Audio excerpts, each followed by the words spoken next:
So guys आज हम बात करने वाले हैं यूपीएस के एमबीए कोर्स के बारे में कि क्या उसका एलिजिबिलिटी क्राइटेरिया रहता है, कैसी उसकी प्लेसमेंट्स है, क्या फीस स्ट्रक्चर है और आखिर में आपके लिए वर्थ इट रहेगा या नहीं रहेगा अगर आप एमबीए यूपीएस से परस्यू करते हो।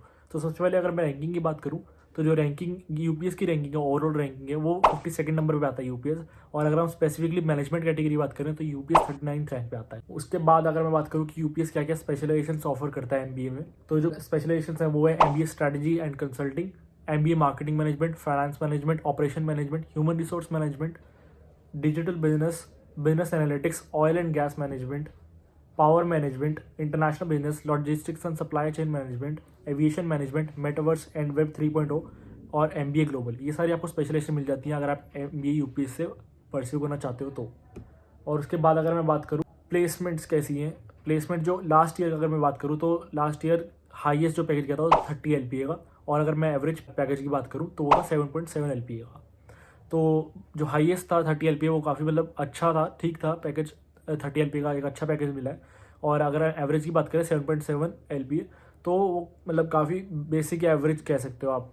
उसके बाद अगर मैं एलिजिबिलिटी क्राइटेरिया की बात करूँ कि अगर आपने एमबीए यूपी से परस्यू करनी है तो क्या एलिजिबिलिटी क्राइटेरिया है कि आप एडमिशन ले सकते हो। तो आपको मिनिमम 50% मार्क्स होने चाहिए 10th 12th और ग्रेजुएशन में, प्लस आपकी जो ग्रेजुएशन है वो एक रिकग्नाइज्ड यूनिवर्सिटी से होनी चाहिए, प्लस आपको यूपीएस एमईटी दिया होना चाहिए आपका एग्जाम, जो कि यूपीएस का अपना एग्जाम है एमबीए के लिए, या फिर आपने कोई भी नेशनल लेवल टेस्ट दिया होना चाहिए, चाहे वो कैट हो, एनमेट हो, मैट हो, सी मैट हो, कोई भी आपका नेशनल लेवल टेस्ट दिया होना चाहिए, प्लस आपका एक पर्सनल इंटरव्यू होता है। तो अब मैं बताता हूँ, जैसे अगर आपको बिना कोई, जैसे आपने कोई नेशनल लेवल टेस्ट नहीं दिया है, आपको यूपीएस का भी जो टेस्ट होता है वो नहीं देना और आपको डायरेक्ट एडमिशन चाहिए यूपीएस में, तो वो भी आपकी हो जाएगी। डिस्क्रिप्शन में एक लिंक दिखेगा व्हाट्सअप चैट का, तो आप वहाँ जाके व्हाट्सअप पे चैट बात कर सकते हो या फिर कॉल कर सकते हो उनको उसी नंबर पर।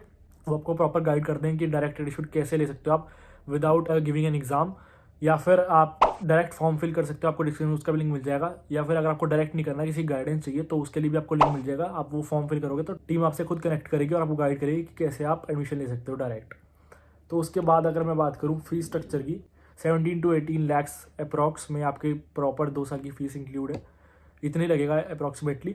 आपको स्क्रीन पे फीस दिख जाएगी एमबीए की स्पेशलाइजेशन के साथ, तो आप उससे भी देख के कैलकुलेट कर सकते हो। तो अब फैसिलिटीज़ की बात कर लेते हैं, फैसिलिटीज़ जो यूपीएस प्रोवाइड करता है आपको। तो सबसे पहले फैसिलिटी है कि आपको फूड ऑप्शन बहुत सारे मिल जाते हैं कैंपस में से, बहुत सारी कैंटीन्स हैं जहाँ पे अफोर्डेबल रेट्स में आप खाना खा सकते हो। फिर उसके बाद दूसरी जो फैसिलिटी है वो आपके कि आपको 24/7 सिक्योर्ड कैंपस मिलता है, सीसीटीवी लगे हुए हैं जो कि 24/7 चलते हैं। और फिर उसके बाद आपको ट्रांसपोर्ट फैसिलिटी मिल जाती है, अगर आप देहरादून में रहते हो, आसपास एरियाज में रहते हो, तो आपको बसेस प्रोवाइड की जाती हैं। और उसके बाद आपको हर एक स्पोर्ट मिल जाता है खेलने को यूपीएस में, चाहे आप कोई भी बैडमिंटन प्लेयर हो, क्रिकेट प्लेयर हो, या फिर किसी भी अगर आप स्पोर्ट्स के प्लेयर हो, तो आपको यूपीएस एनकरेज करता है कि ताकि आप नेशनल या इंटरनेशनल जाके भी खेल सको।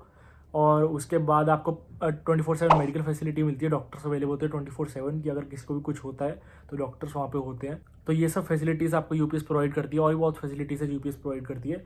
और उसके बाद अगर हम बात करें कि वर्थ इट रहेगा आपके लिए नहीं रहेगा, तो अगर हम फीस देखें तो फीस जो दूसरे कॉलेज से कंपेयर करें तो उससे तो हाई है फीस, लेकिन अगर हम प्लेसमेंट्स भी देखें, हाईएस्ट जो प्लेसमेंट गई है वो 30 LPA गई है, जो कि एक अच्छा पैकेज मिल जाता है।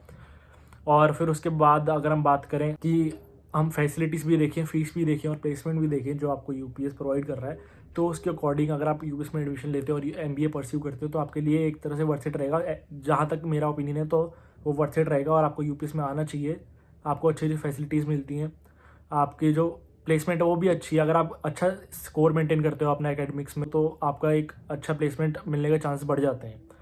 तो बाकी आप प्रॉपर रिसर्च करके आना, अगर आप एडमिशन में सोच रहे हो तो आप भी प्रॉपर रिसर्च करना, सिर्फ एक वीडियो से सेलेक्ट मत कर लेना कि हाँ यूपीएस में एडमिशन लेनी है। एक प्रॉपर इंटरनेट पे रिसर्च करना, अगर कोई आपका दोस्त या कहीं यूपीएस से पढ़ता है तो उससे भी बात करना, कोई टीचर हो आपके जानकारी में जो यूपीएस पढ़ाता हो उनसे भी बात करना, फिर ही आप एडमिशन लेना।